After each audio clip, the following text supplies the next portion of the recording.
This would never have happened to anybody else. It would never have gone this far. For good, they have no evidence on me, and it's about to come out, and now my life is over. You know, this is a year later, a year after everybody in the world been thinking I'm a rapist and a sodomizer. After this, the whole world gonna owe me an apology, because I went through this and I ain't blow my brains out like Kurt Cobain. And I should, because this is some crazy, crazy, crazy madness.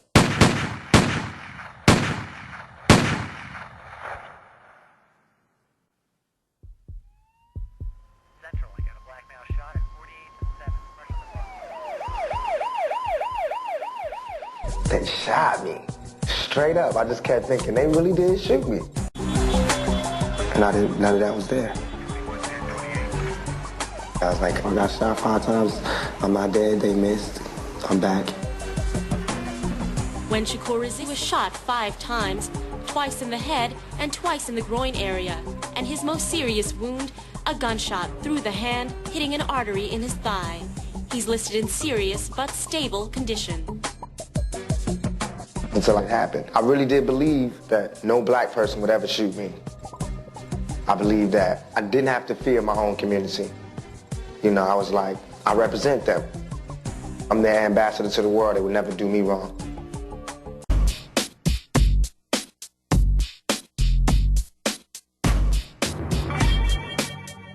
As far as that Vibe interview, just read everything over and read my reply, read their reply, read what people say. Everybody that was there knows what happened. I mean, my recollection of the story was I was shooting a video of the second half of Warning, which is on the B side of Big Papa, and I was shooting that around the block, and I heard my man was up at the studio doing a Junior Mafia session. So I got off at the reception area, and I saw Andre and Little Sean.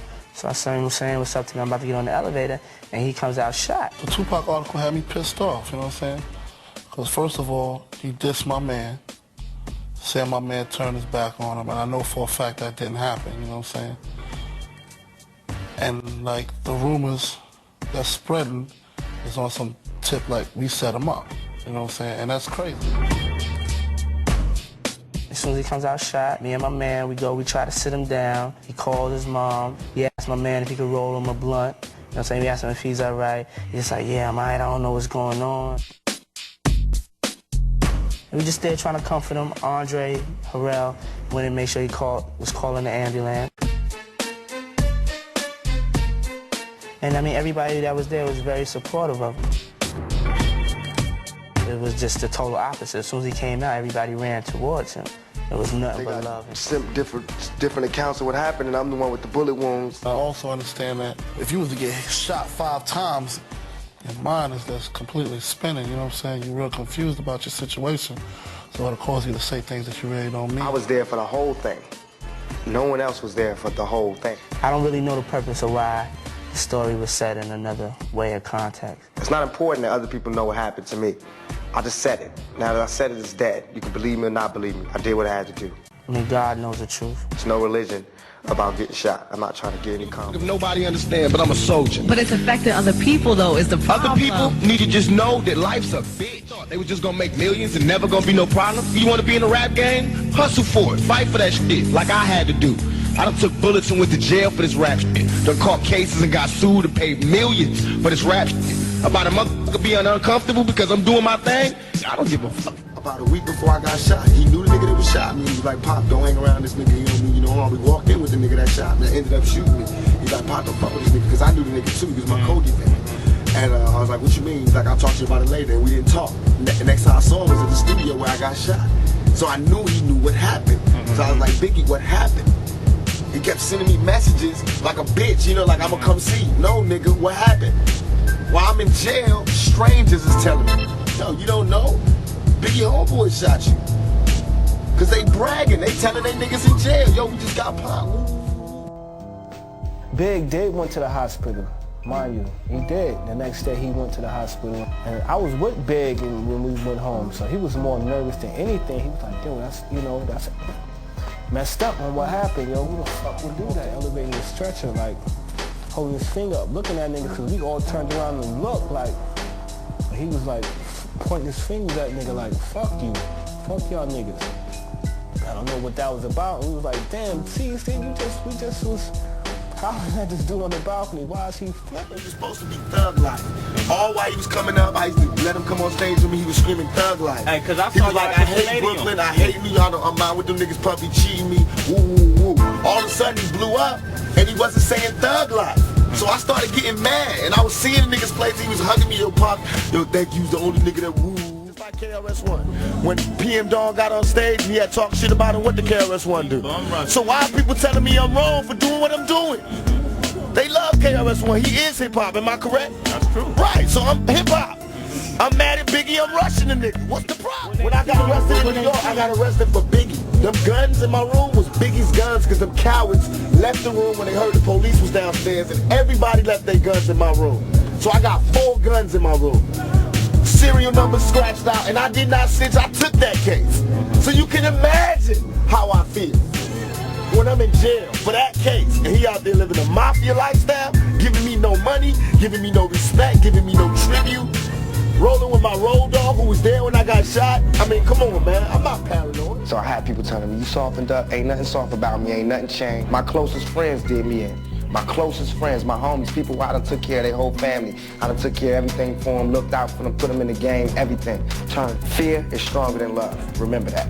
Fear is stronger than love. All the love I gave didn't mean nothing when it came to fear. Tupac Shakur walked out of a New York jail last week, bailed out to the tune of $1.4 million by Suge Knight of Death Row Records, which has signed Shakur to a record deal.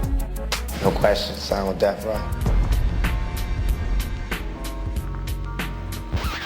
Around the time that Tupac got out of jail, Sean Puffy Combs was about to become, I would say, the East Coast version of Suge Knight with Badboy Records. You know, his first big artist was the Notorious B.I.G. This bullshit about the East Coast and the West Coast started when we went out to New York to do the Source Awards. And Mr. Knight went on stage, and he's in New York City, and we all know Puffy's from New York City. Tell Tupac to keep his guards up, we ride with him. And one other thing I'd like to say, any artists out there want to be an artist and want to stay a star, and don't want to have to worry about the executive producer trying to be all in the videos, all on the record, dancing, come to Death Row. The whole crowd started booing, and man, I thought to myself, like, why would you do that? When I got out of jail, the West Coast, East Coast shit was really starting. Wait. The East Coast don't love Dr. Dre and Snoop Dogg? The East Coast ain't got no love for Dr. Dre and Snoop Dogg and Death Row? A lot of people on the West Coast felt that we have always had love for the East Coast, you know. They can come here and break their records. They come here and play at the clubs. You know, they come do in-stores. We do the whole 9 with them East Coast cats. And we go out there and we don't get that same love. We were in Manhattan shooting a video. Biggie Smalls had gotten on the radio station, and Biggie said that I cannot believe that New York is allowing Tupac and the Dog Pound to shoot a video in our city right in the heart of Times Square. The words out of Biggie's mouth was Tupac and the Dog Pound. And it wasn't. It was Snoop and the Dog Pound. Tupac was not with us. Snoop at the time was having his hair braided. And all of the artists was in the trailer. And then all of a sudden, gunfire. Someone shot into the trailer. They weren't shooting in there to say, you know, get out. They were shooting there to kill someone. I remember New York DJs at parties refusing to play West Coast records. They country, they're Bamas, they wear jerry curls, they can't rhyme, they're whack, it's not danceable. It was the media that blew it up, you know. You're seeing certain things that somebody said highlighted in magazines about the West Coast and vice versa, and it just boiled over from there. And the disrespect just started getting worse and worse between the West Coast and the East Coast. Then you had the Tupac and Big situation, you know, flaming it even more. I possess his soul, his and Puffy. They know that I was the truest nigga involved with Biggie's success. I was the biggest help. I was the truest nigga. I don't write his rhyme, but he know how much he borrowed from me. He know how I used to stop my shows and let him touch the show. Let him blow up and do his whole show in the middle of my show. How I used to buy him shit and give him shit and never ask for it back. Y'all ready to do this shit? It's gotta be real G's, man. Real G's. Now, if y'all want some party and bullshit, that's what we about to do right, motherfucker.